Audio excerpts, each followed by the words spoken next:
चन्दनलेपितलिङ्गं पङ्कजहारसुशोभितलिङ्गं सञ्चितपापविनाशनलिङ्गं तत्प्रणमामि सदा शिवलिङ्गम्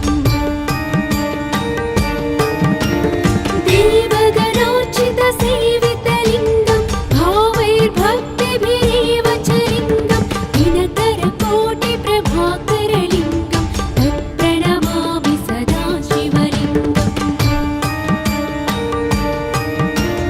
अष्टदलोपरिवेष्टितलिङ्गं सर्वसमुद्भवकारणलिङ्गम् अष्टदरिद्रविनाशनलिङ्गं तत्प्रणमामि सदा शिवलिङ्गम् सुरगुरुसुरवरपूजितलिङ्गं सुरवनपुष्पसदार्चितलिङ्गं परात्परं परमात्मकलिङ्गं तत्प्रणमामि सदा शिवलिङ्गम् लिङ्गाष्टकमिदं पुण्यं यः पठेत् शिवसन्निधौ शिवलोकमवाप्नोति शिवेन सह मोदते।